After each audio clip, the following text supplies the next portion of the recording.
Und nun ist mir zugeschaltet Marc Peters, der Geschäftsführer des Brauereiverbandes Nordrhein-Westfalen. Guten Tag, Herr Peters. Guten Tag, Herr Hedler. Wir bleiben mal ein bisschen auf der Insel, schauen aber zu den Nachbarn der Schotten, den Briten. Denn die haben nun eine Reisewarnung vom Außenministerium ausgesprochen, dass die Fans sich vor deutschem Bier in Acht nehmen sollen. Verdirbt Ihnen das damit ein wenig unsere Heim-EM? Nein, auf keinen Fall. Ich glaube auch, dass die Warnung nicht ganz so dramatisch ist, wie man auf den ersten Blick meinen möchte. Die deutschen Biere sind gar nicht viel stärker als die englischen Biere. Richtig ist, dass der Alkoholgehalt in den Bieren, die in den Pubs ausgeschenkt werden, so bei ca. 4,6 liegt in England. Aber die deutschen Biere liegen zwischen 4,8 und 5,5% Alkohol. Und ja, ich denke, da macht es einfach die Menge und nicht, welches Bier getrunken wird. Ja, und das ist, glaube ich, ein bisschen das Problem. Die Briten trinken ja gerne und viel Bier. Jetzt wird ja auch bereits diskutiert, dass es in den Stadien ein Alkoholverbot geben soll. Wie stehen Sie denn dazu? Also ich bin ein großer Freund davon, dass man an das Verantwortungsbewusstsein der Menschen appelliert und auch da ein gewisses Vertrauen hat. Wenn ich ins Stadion gehe, dann möchte ich ein tolles Fußballspiel sehen. Ich möchte meine Mannschaft unterstützen. Und ich glaube, ich gehe nicht ins Stadion, um in erster Linie Bier zu trinken. Von daher glaube ich, dass ein Alkoholverbot in den Stadien nicht notwendig ist.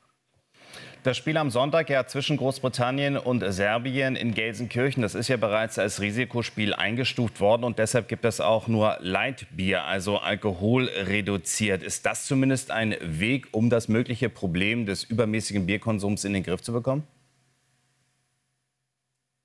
Ja, ich sag mal, der Bierkonsum in Deutschland ist ja seit Jahren rückläufig. Wir haben 1990 beispielsweise einen Pro-Kopf-Verbrauch gehabt von 143 Litern.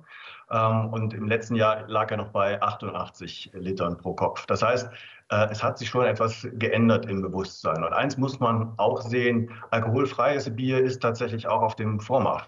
Und von daher glaube ich, dass es gut ist, dass in den Stadien auch alkoholfreies Bier angeboten wird, sodass jeder dann Bier trinken kann, aber ohne den Alkoholgehalt fürchten zu müssen. Aber was erwarten Sie denn dann umsetzen zum Thema Bier während der EM? Wird es tatsächlich während des Turniers steigen? Weil wir haben ja nicht nur die Fanmeilen, wir haben Fanfeste, wir haben auch Veranstaltungen, wo sich Menschen privat treffen zu mehreren, dass da der Bierkonsum tatsächlich steigen könnte in dieser Zeit, Juni, Juli? Also ein Blick in die Vergangenheit zeigt, dass der Alkoholkonsum, der Bierkonsum rund um eine Weltmeisterschaft, eine Europameisterschaft schon steigt. Das liegt an den Gegebenheiten, die Sie gerade schon gesagt haben. Man kann sagen, ca. 4–5% mehr Umsatz wird gemacht an Bier in Zeiten, wo das Turnier läuft. Aber man muss auch sehen, entscheidend sind sicherlich nicht die 4 Wochen für den Jahresumsatz, sondern die 11 Monate vorher und nachher.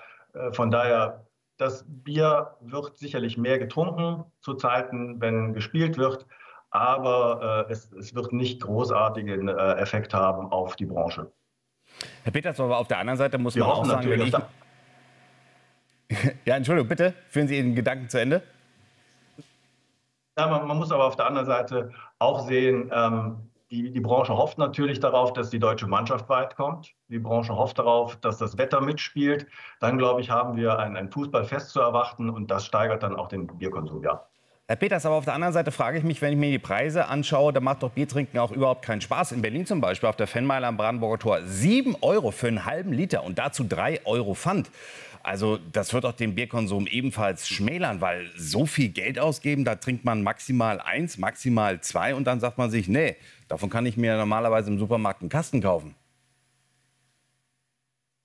Ja, der Bierausstoß ist ja nicht nur auf der Fanmeile oder in den Stadien. Da gibt es einen Bierpartner, der UEFA, und die legen dann auch die Preise fest.